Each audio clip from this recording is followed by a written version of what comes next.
Really excited to talk to Joe Pompliano, author of the Huddle Up newsletter, a sports business expert, one of the best Twitter follows out there. You can follow him at Joe Pompliano. Joe, I reached out because today marks the 1-year anniversary of the Commanders rebrand, of changing from the old name to no name to the new name. Given your expertise in kind of the sports business space, let's start broadly. How do you think it has gone for them 1 year in? I think it's gone pretty well. It's always tough with a rebrand, right? Most people do it for a variety of reasons, but with Washington specifically, I think part of it was to obviously get rid of the old name that people had some problems with. But I think in some instance too, it was to throw away some of the scandal and the controversies over the last few years. And I think in the perfect world, if the organization was going to change ownership, you would have timed those up together, right? You would have said, hey, we're going to sell the team and done the rebranding at the same time, so fans get a fresh start, new fans come in, etc. That obviously didn't work out, and they're kind of staggered to some degree. But I think it's been good. The NFL is obviously super helpful when it comes to making sure everyone's aware of the name and calling it the right thing and all of that. So I don't think there's been any huge problems. The interesting part about rebrands to me is that there's almost always a negative thought from fans or people involved with the business or the company initially when the rebrand comes out. Most people just don't like them. They don't like change, etc. But those numbers tend to change and trend upwards over time, right? So people get used to it, they're more comfortable with it, etc. I think right now it's probably just too early to tell. There's probably a lot of Washington fans that would still tell you they don't like it. But if you waited 3, 4, 5 years down the line, I think they would be much more comfortable with it. This is perhaps silly, but I think a lot of the best sports teams have nicknames, even beyond the official name. But then there's like the Patriots, people call them the Pats. I mean, there's so many of those. Even in DC, the rest of our teams here, the Wizards, people call the Wiz, the Caps, I just said it, the Capitals are the Caps, etc. How much do you think the lack of a natural nickname with Commanders is an issue?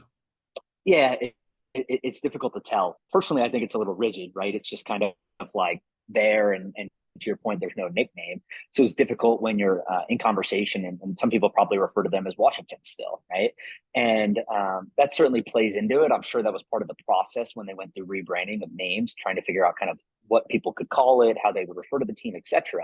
But it's tough to tell kind of how much of a difference it makes because there's really no data to back that stuff up.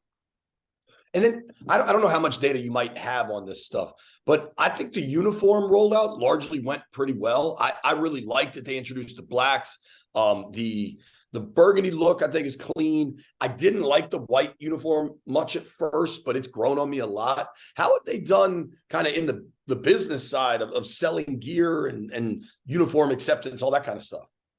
Yeah, I'm not particularly sure from like a absolute number perspective, but I think when you see rebrands in general, the numbers are usually pretty good because that's the new jersey, right? People want new things when they go to the game. They don't want to wear jerseys that are a decade old or 15 years old. So I'm sure that the numbers were pretty substantial. I don't think that the market or the fan base is necessarily large enough to have them lead the league, right? Like from a player standpoint, a lot of this is driven by individual players. Josh Allen's selling a lot of jerseys. Tom Brady was selling a lot of jerseys and more.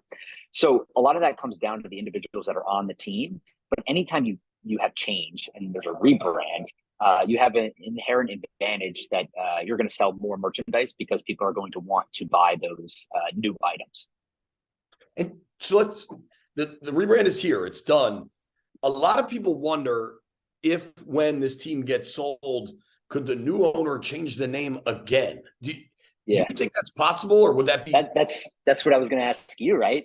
I think that's the unknown, is that you could, right? To my point earlier, that a lot of what you do the rebrand for is to get rid of the controversy and scandal. I don't think Dan Snyder would necessarily say that's why he did it, but ultimately, I think that's what a lot of fans would infer from that decision. And ultimately, that's what a lot of companies do. So if a new owner comes in and wants to wipe away everything, say we're going to get a clean slate, a fresh start, that would make sense. My concern there would be now you're doing a third rebrand in just a few years, right? You go from the Redskins to the Washington football team to the Commanders to something else. So I don't think it happens. So for the fact that, one, that's a lot of change, and two, if the team is sold within the next 12 months or so, it's only been the Commanders for a short period of time, right? I don't think people associate the Commanders necessarily with everything that's happened in the past with the Redskins and the Washington football team. So my guess is that it doesn't happen. But again, you never know. People have done it for less. And I think the other concern here is some people talk about money. It costs quite a lot of money actually to do a rebrand, millions of dollars typically. But if you're buying a team for $7 billion or more, you're probably not very concerned about it. So I wouldn't count that as a concern. It's more about just keeping mind share in fans' eyes and not giving too much change at once. And last thing, because FedEx Field, the home stadium for the Commanders, is old and usually rated among the lowest in the NFL. How long, in your experience, and I know you're covering sports business all over the globe, but a new stadium project, how long does that take? Oh, it takes quite a while. Yeah. I mean, especially if you're trying to get in bed with the government to do it, right? Local governments to be able to either pay for part of the stadium or use the land or things like that. Again, it's a difficult question to answer because every situation is different. Sometimes they're buying the land, sometimes they already own it, sometimes it's privately funded, sometimes it's publicly funded. But I think you probably have to give it at least a few years on the minimum side, just strictly for construction of the stadium. And then I've seen some of these projects take a decade or more based on working with governments that are typically slower to act in some of these situations and so forth. So I think on the optimistic side, you're still looking at a couple of years, but on the slower side, you're probably looking at a decade plus. And the Commanders don't even have a site. There's no shovels in the ground. They don't even have a place to put a shovel. Joe, yeah, I think part of it too depends on the quality of the stadium now, right? Like FedEx gets a lot of heat on social media, we'll call it, from people, posting videos of fans falling or water leaking and things like that. So those are types of things that if a new ownership group comes in, maybe that's something they focus on, right? They say, look, this is something that obviously needs to change. We need to expedite this process. And there's various ways that you can speed it up depending on your financing and how you're willing to pay for things. But ultimately, look, you still have to build the stadium, right? So that's going to take at least a year or two at a minimum. Well, and it's interesting too, because there are some stadiums that will be old and run down, but people embrace it. They're like, oh, it's a dump, but it's our dump kind of thing. And I think what fosters that is winning.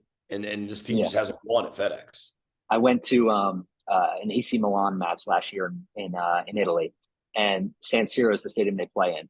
I couldn't believe this stadium was still up. The stairs were like falling apart. The bathrooms were nasty, like all this stuff. And the fans love it, right? To your point, the team has this like rich history and culture where the fans really enjoy it. And it's seen as like this historical site. And me, we come from over here. I had no idea. I haven't been a fan of the team, et cetera. And I'm like, I couldn't believe this. But I think it just depends on if the team is good, if they have a rich culture, if people enjoy the stadium and visiting it, regardless of kind of the quality of it. Joe, thank you so much for your time. This has really been helpful and interesting. I appreciate it. Of course. Happy to do it.